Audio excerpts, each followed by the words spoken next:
Bem-vindo ao programa Jesus está Voltando. Nós vamos hoje ao quarto bloco daquele estudo Israel, do arrebatamento ao milênio. O estudo, à medida que eu fui fazendo, eu vi que precisava se aprofundar para as coisas ficarem bem explicadas. E não vamos terminar ainda nesse bloco. Ainda terá um quinto e um sexto bloco, só para você ter uma ideia da dimensão de como ficou profundo esse estudo. E eu vou falar pausadamente para que você possa entender os detalhes desse estudo. Como dar-se-á verdadeiramente a segunda vinda de Jesus? Que muito se tem falado, mas como é que vai ser essa vinda realmente?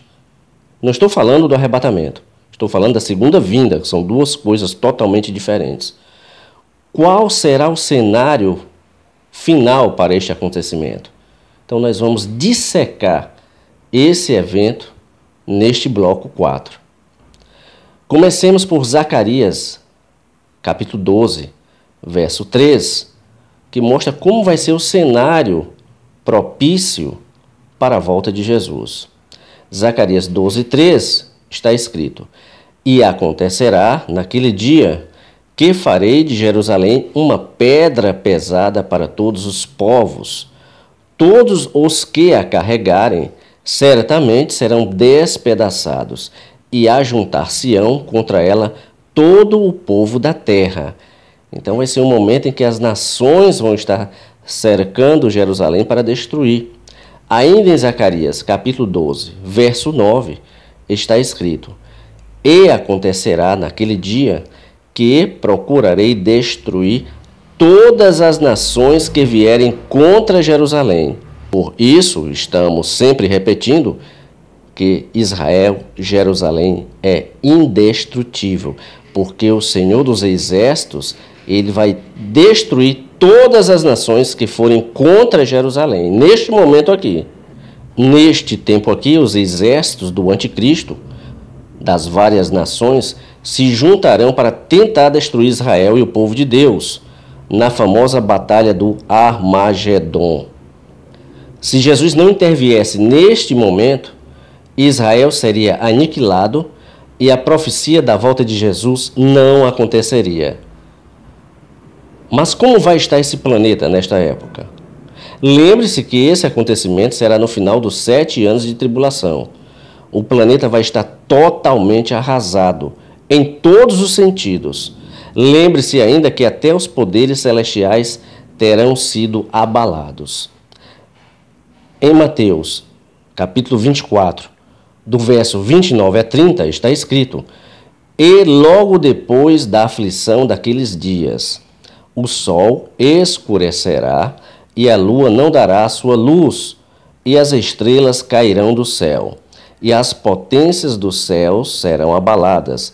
Então, aqui falando da segunda vinda, aparecerá no céu o sinal do Filho do Homem, e todas as tribos da terra se lamentarão, e verão o Filho do Homem, vindo sobre as nuvens do céu, com poder e grande glória. Aqui é a segunda vinda de Jesus, no final da tribulação, não tem nada a ver com arrebatamento. Os estudiosos dizem que o planeta estará literalmente em trevas. Jesus é a luz do mundo e o anticristo, trevas. Essas trevas se manifestarão tanto física como espiritualmente. Além do mais, algo acontecerá e fará o planeta sair do seu eixo, conforme está escrito em Isaías capítulo 13, verso 13, que diz assim: Por isso farei estremecer os céus, e a terra se moverá do seu lugar, por causa do furor do Senhor dos Exércitos, e por causa do dia da sua ira, da sua ardente ira. Algo vai acontecer com este planeta, que ele vai sair do seu eixo. Não sabemos o que vai ser, uma colisão de um cometa, de um asteroide, o tal do Nibiru, que dizem que está vindo aí. Algo vai acontecer, que vai tirar o planeta do seu eixo, Porque aqui em Isaías diz que a terra se moverá do seu lugar, sairá do seu lugar. E aqui não é terra, chão, não. Aqui é terra, planeta. E em Isaías 24, verso 20, está escrito também o seguinte: de todo cambaleará a terra como ébrio, e será movida e removida como a choça de noite, e a sua transgressão se agravará sobre ela, e cairá e nunca mais se levantará. Então a terra ela vai ser mexida e remexida, aí são muitos terremotos, e aí vai entrar muitos vulcões em atividade, a crosta terrestre vai se esfacelar. Será algo realmente terrível, por causa de algo que vai acontecer aqui com certeza. Então, quando Jesus estiver voltando no final da tribulação, 7 anos, com os anjos e com os que foram arrebatados 7 anos antes, os estudiosos dizem que a sua glória será tão brilhosa, tão grande, que romperá a escuridão. E aí sim, todo olho o verá, como está escrito lá em Apocalipse, capítulo 1, verso 7, que diz: eis que vem com as nuvens, e todo olho o verá, até os mesmos que o traspassaram, e todas as tribos da terra se lamentarão sobre ele. Sim, amém. A glória do Senhor será tão grande, esse planeta vai estar em total escuridão, que vai clarear tudo, vai entrando na gravidade do planeta e vai clareando tudo, porque o planeta vai estar em trevas, literalmente. E aqui sim, é a segunda vinda de Jesus e não tem nada a ver com o arrebatamento, como muitos pensam, muitos confundem.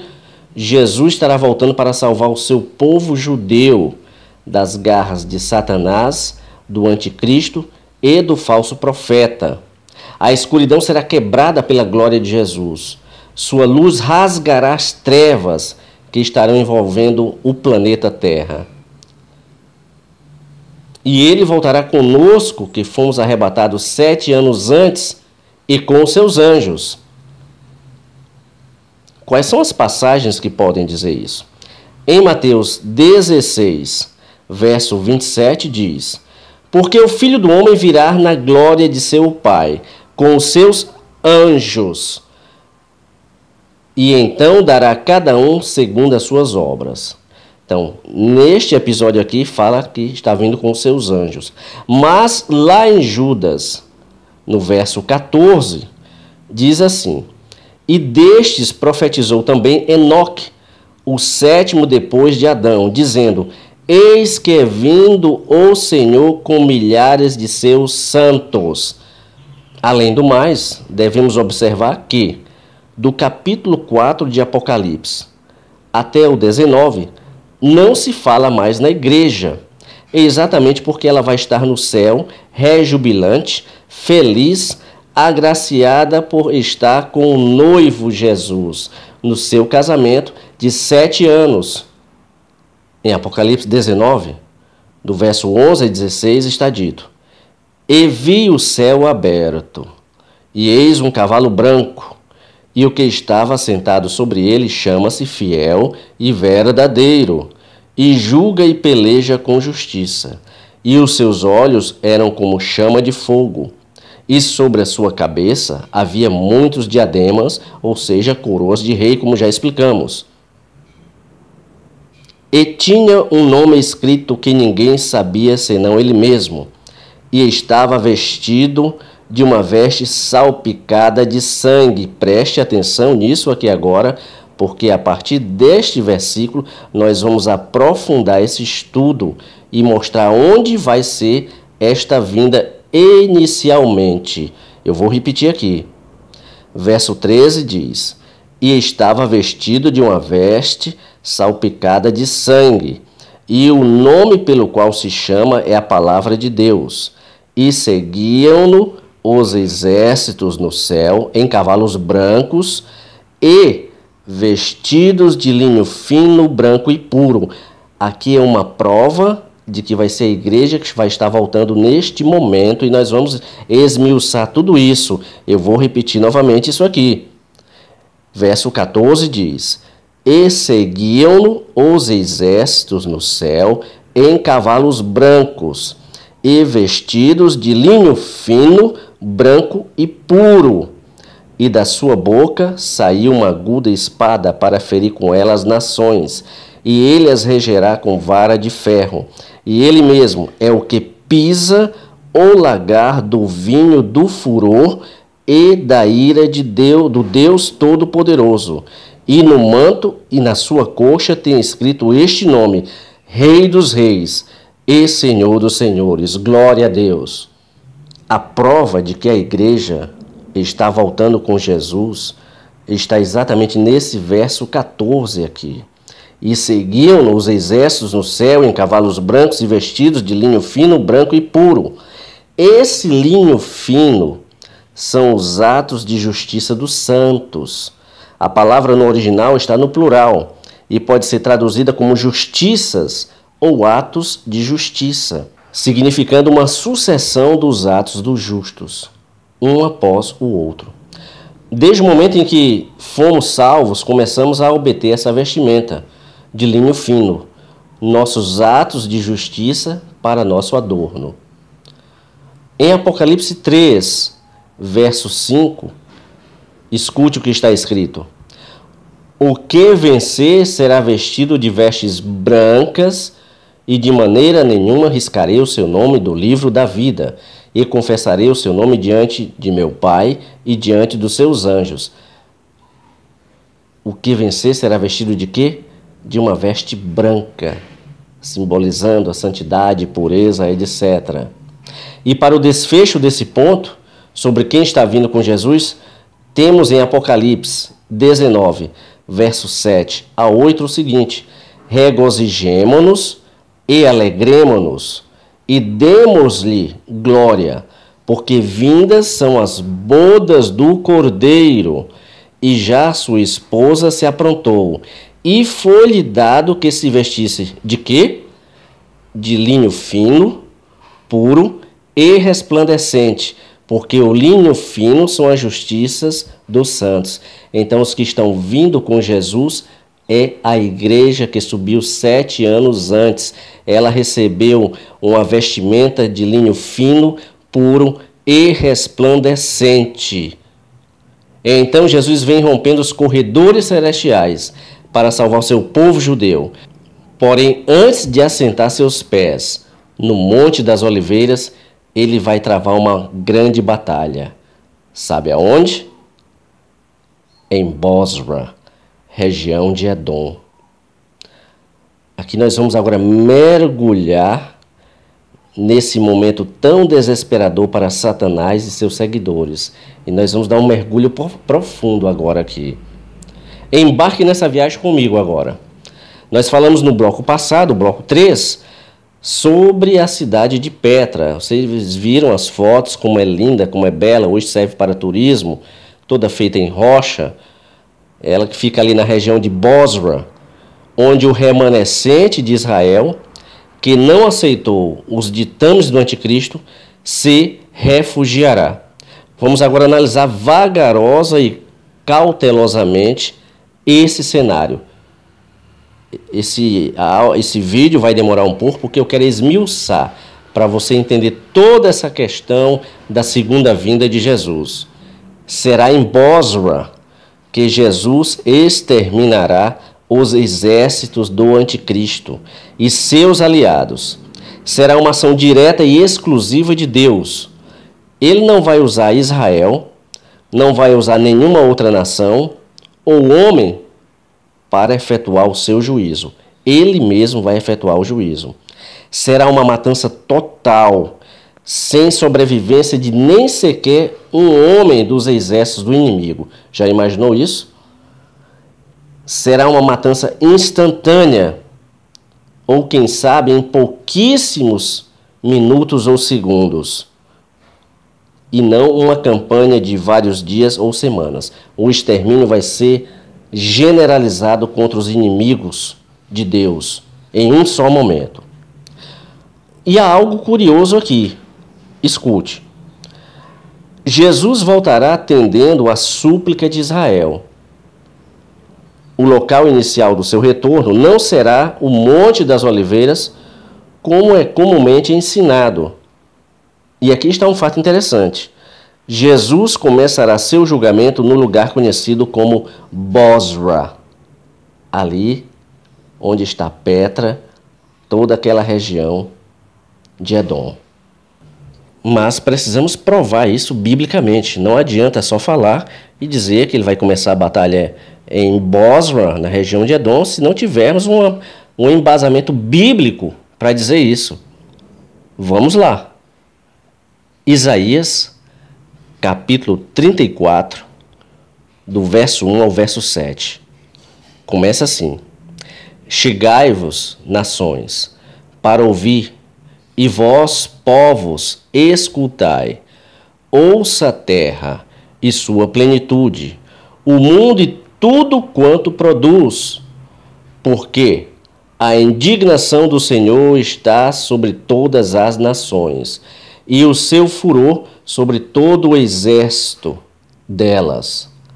Ele as destruiu totalmente, entregou-as à matança, e os seus mortos serão arremessados, e dos seus cadáveres subirá o seu mau cheiro, e os montes se derreterão com o seu sangue. Veja que cenário terrível. E todo o exército do céu se dissolverá, e os céus se enrolarão como um livro, e todo o seu exército cairá, como cai a folha da vide, e como cai o figo da figueira. Porque a minha espada se embriagou nos céus. Eis que sobre Edom descerá. Está vendo agora onde é que vai descer? Eis que sobre Edom descerá. E sobre o povo do meu anátema, ou seja, os que são inimigos, os que são excluídos, que não querem nada com Deus, para exercer juízo. Eu vou repetir só essa parte porque eu fiz uma quebra. Eis que sobre Edom descerá, e sobre o povo do meu anátema para exercer juízo. A espada do Senhor está cheia de sangue, está engordurada da gordura do sangue de cordeiros e de bodes, da gordura dos rins de carneiros. Preste atenção agora. Porque o Senhor tem sacrifício em Bosra e grande matança na terra de Edom. Veja que o cenário aqui de destruição, sacrifício em Bosra, grande matança na terra de Edom. E os bois selvagens cairão com eles, e os bezerros com os touros, e a sua terra embriagar-se-á de sangue até se fartar, e o seu pó se engrossará com a gordura. Então aqui vai ser a batalha do Armagedon, grande carnificina, grande matança de todos os exércitos que forem contra Deus, a favor do anticristo, do lado de Satanás. Daí o porquê dos estudiosos dizerem que o remanescente de Israel se refugiará em Petra, região de Bosra. A passagem é essa aí também. Isaías ele começa com uma chamada a todas as nações, declarando que Deus tem indignação contra todas estas nações e contra os seus exércitos em particular. Eles estão destinados a ser abatidos com a espada do Senhor. Não só haverá convulsões na terra neste momento, mas também haverá um abalo nos céus. Como é dito que todo o exército dos céus se dissolverá e os céus se enrolarão como um livro, então vai haver um abalo tanto celestial como terrestre. Mas quando a espada de Deus golpeia e abate todos os exércitos de todas as nações, em que lugar vai ser isto? O nome do lugar onde todas as nações serão feridas é identificado como a terra de Edom. Tornando-se ainda mais específico, isso irá ocorrer na cidade de Bosra, na terra de Edom. De acordo com esta passagem, o local exato geográfico onde Deus vai golpear e destruir todos os exércitos de todas as nações será a cidade de Bósra, terra de Edom, sul da Jordânia. Oh, glória a Deus! Só lembrando que o Senhor ainda não terá colocado seus pés ali no Monte das Oliveiras, como está escrito lá em Zacarias 14, verso 4, que diz: E naquele dia estarão seus pés sobre o Monte das Oliveiras, que está defronte de Jerusalém, para o Oriente. Nesse momento, ele ainda não pousou, digamos assim, colocou seus pés no Monte das Oliveiras. Primeiro está travando uma batalha, como nós estamos mostrando aqui, a batalha do Armagedon. A outra passagem que nos dá uma descrição muito mais precisa é a que está lá em Isaías 63, verso 1 a 6, que nós já mostramos, mas vamos mostrá-la novamente e lê-la de novo. Isaías 63, do verso 1 a 6, diz o seguinte: aqui é uma prova final, a prova dos 9, que a batalha é ali em Bósra. Quem é este que vem de Edom, de Bósra, com vestes tintas? Este que é glorioso em sua vestidura, que marcha com a sua grande força? Eu que falo em justiça, poderoso para salvar, porque está vermelha a tua vestidura e as tuas roupas como as daquele que pisa no lagar. Eu sozinho pisei no lagar. O lagar é aquele local onde se pisa as uvas para escorrer o líquido e fazer depois o vinho. Então a pessoa fica toda salpicada. Vocês já devem ter visto isso. Eu sozinho pisei no lagar, e dos povos ninguém houve comigo. E os pisei na minha ira, e os esmaguei no meu furor, e o seu sangue salpicou as minhas vestes, e manchei toda a minha vestidura, porque o dia da vingança estava no meu coração, e o ano dos meus remidos é chegado. E olhei, e não havia quem me ajudasse, e admirei-me de não haver quem me sustivesse. Por isso meu braço me trouxe a salvação, e o meu furor me susteve. E atropelei os povos na minha ira, e os embriaguei no meu furor, e a sua força derrubei por terra. Se torna até assim uma leitura, digamos, poética, mas devastadora. Nessa visão profética, é como se o profeta Isaías estivesse em algum ponto alto, ou em alguma montanha em Israel, olhando para o leste em direção à terra de Edom, quando de repente ele vê alguém magnífico, mas manchado de sangue, aproximar-se dele em glória e resplendor. E aí o profeta Isaías faz uma série de perguntas. Ele começa: quem é este que vem de Edom, de Bósra, com vestes tintas, este que é glorioso em sua vestidura, que marcha com a sua grande força? Quem é esse que está vindo aí? A pessoa que está vindo em direção a ele, está se aproximando dele, ele está vindo da terra de Edom, da cidade de Bósra. Suas características estão refletindo a sua glória e a grandeza em sua força. Não pode haver dúvida nenhuma de quem é que está vestido em glória. É o Messias judeu. A resposta à pergunta de Isaías, no capítulo 63, 1, vem a partir da parte B deste versículo 1, que diz: Eu que falo em justiça, poderoso para salvar. Se houvesse alguma dúvida quanto à identidade da pessoa, ela torna-se clara aqui. Apenas um homem pode responder: eu que falo em justiça. Apenas um homem tem poder para salvar. Ele é a pessoa de Jesus, o Messias, marchando em direção a Israel, da terra de Edom e da cidade de Bósra. Ele vem marchando com as suas vestes todas salpicadas de sangue, porque ele destruiu todo o exército do anticristo, o exército inimigo. Glória a Deus, aleluia. Isaías responde a esta pergunta Com uma segunda questão, no verso 2 do capítulo 63, ele diz: por que está vermelha a tua vestidura, e as tuas roupas como as daquele que pisa no lagar? Então ele quer saber por que as roupas de Jesus estão sujas, tão bonitas, tão resplandecentes, mas estão salpicadas de vermelho, de sangue. Isaías, ele percebeu que a roupa de Jesus, embora resplandecendo com sua glória, ela está naquele momento manchada de sangue. Então Isaías pergunta a respeito de como é que as vestes dele tornaram-se manchadas. E a resposta vem aqui.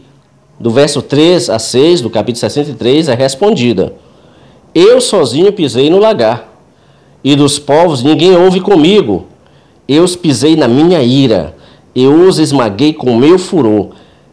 Seu sangue salpicou as minhas vestes e manchei toda a minha vestidura, porque o dia da vingança estava no meu coração, e o ano dos meus remidos é chegado.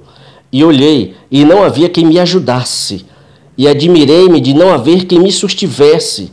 Por isso o meu braço me trouxe a salvação, e o meu furor me susteve, e atropelei os povos na minha ira. Eu os embriaguei no meu furor, e a sua força derrubei por terra. Jesus destrói aqui todos os inimigos que estavam indo contra Deus, contra ele, contra Israel, contra o seu povo judeu. A coloração com sangue foi causada por uma batalha travada na terra de Edom e da cidade de Bosra. Ele lutou contra as nações sozinho. No curso de pisotear as nações, o sangue dos esmagados, aspergidos sobre suas vestes, mancharam-na de vermelho. A luta foi necessária para que ele salvasse o seu povo redimido Israel. Ele lutou sozinho e não havia ninguém para ajudá-lo. O principal ponto a aprender nesta passagem é que a batalha é iniciada e consumada na terra de Edom, na cidade de Bosra. Que fantástico isso! E no momento em que o Messias, Jesus, vem de Bosra e chega a Israel, suas vestes já estão manchadas com sangue da matança de todos os seus inimigos. Aleluia, glória a Deus! E em Abacuque 3, verso 3, também confirma o seu retorno nesta área. Deus veio de Temã e do monte de Parã, o santo. A sua glória cobriu os céus e a terra encheu-se do seu louvor. Temã e Parã estão ambos nas proximidades de Bosra e estão localizados na mesma cadeia de montanhas onde está o Monte Seir. Com uma vívida figura, Abacuque descreve o efeito dessa vinda sobre a natureza e sobre os ímpios. Para ilustrar esses eventos finais da história, Abacuque usa alguns exemplos de forma como Deus tratou o seu povo no passado. Temã era um distrito que pertencia a uma das divisões tribais de Edom, conforme relata o profeta Isaías no capítulo 63, dos versos 1 ao 4. Quando o profeta menciona o Monte Parã, ele está se referindo aos majestosos acontecimentos relacionados com a entrega da lei no Sinai, usando-os como ilustrações dos eventos do dia do juízo. Assim como Deus veio rodeado de esplendor para passar sua lei ao seu povo, assim também aparecerá em glória para a salvação dos que estiverem preparados. O remanescente de Israel, reunido e refugiado em Bosra, e a segunda vinda de Jesus estão interligados lá na passagem que o profeta Miqueias fala, no capítulo 2, verso 12 a 13. Mais uma prova fantástica. Miqueias, capítulo 2, verso 12 a 13, diz: certamente te ajuntarei todo, ó Jacó. Preste atenção, isso aqui é fantástico. Certamente te ajuntarei todo, ó Jacó. Certamente congregarei o restante de Israel. Olha aí, o remanescente. Pô-los-ei todos juntos, como ovelhas de Bosra, como rebanho no meio do seu pasto. farão estrondo por causa da multidão dos homens. Subirá diante deles o que abrirá o caminho. Eles romperão e entrarão pela porta e sairão por ela, e o rei irá diante deles, e o Senhor à testa deles. Então este rebanho vai estar lá em Bosra, o remanescente. Olha que coisa fantástica é estudar a palavra de Deus. O remanescente de Israel será reunido em Bosra, onde será cercado pelas forças do anticristo. Os judeus serão finalmente capazes de romper o cerco, porque Jesus, o rei, estará à frente, abrindo o caminho para eles. Então, esta aí é a segunda vinda de Jesus, que nós já falamos lá em Mateus 24:20, que ele vem com as nuvens. Apocalipse 19:1-16, quando diz: vi o céu aberto e eis um cavalo branco, e quando ele vai batalhar para salvar o seu povo judeu lá na região de Edom, cidade de Bosra. Ele virá com os seus anjos e com os santos, como já lemos nas passagens de Judas, que virá com os seus santos. Mas a batalha do Armagedon será uma batalha terrível. E o sangue escorrerá por 296 quilômetros, chegando à altura dos freios dos cavalos. Já imaginou isso? Será tanta mortandade que o sangue vai se estender por 296 quilômetros, chegando até aos freios dos cavalos. Em Apocalipse 14, verso 20 diz: e o lagar foi pisado fora da cidade, ou seja, fora de Jerusalém, é fora. E saiu sangue do lagar até aos freios dos cavalos, pelo espaço de 1.600 estádios. Pesquisando, você vai descobrir que um estádio romano equivale a mais ou menos 185 metros. Um estádio romano, uma medida. Se você multiplicar 1.600 por 185, vai dar 296 mil metros, ou seja, 296 quilômetros. Essa mortandade vai ser tão terrível, vai ter tanta gente, tanto homem morto, soldados e soldadas também, que hoje os exércitos são mistos, que as aves são convidadas para esta grande ceia que Deus vai dar. Em Apocalipse 19, verso 17-18, está escrito assim: e vi um anjo que estava no sol, e clamou com grande voz, dizendo a todas as aves que voavam pelo meio do céu: vinde e ajuntai-vos à ceia do grande Deus, para que comais a carne dos reis, e a carne dos tribunos, e a carne dos fortes, e a carne dos cavalos, e dos que sobre eles se assentam, e a carne de todos os homens livres e servos, pequenos e grandes. Então os pássaros, eles vão comer as carcaças dos milhões que se revoltaram contra Deus e foram mortos ali naquele lugar, na campanha do Armagedon.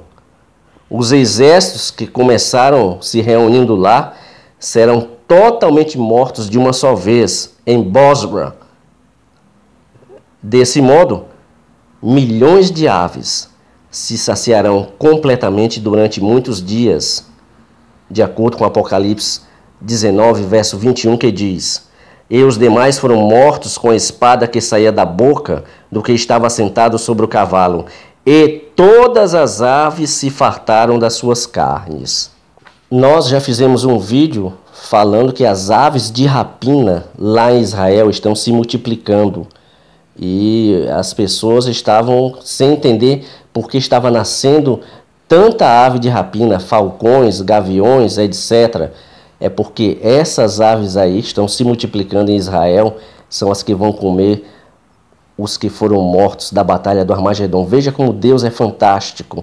Ele nos dias de hoje já está multiplicando as aves para naquele grande dia ter aves suficiente para comer todos os cadáveres e ficarem só os ossos. E assim vai terminar a batalha do Armagedon, dos inimigos de Deus. Todos eles vão cair lá em Bosra. Espero que você tenha entendido todo esse contexto da segunda vinda de Jesus, vindo com os anjos e com os santos, e a batalha que se inicia ali em Bosra. Explicamos as passagens, o vídeo se tornou longo, mas era necessário dar toda essa explicação para acabar de vez com tanta confusão, com tanta disse-me-diz. É só nos aprofundarmos na palavra do Senhor, que a palavra explica, a palavra ensina.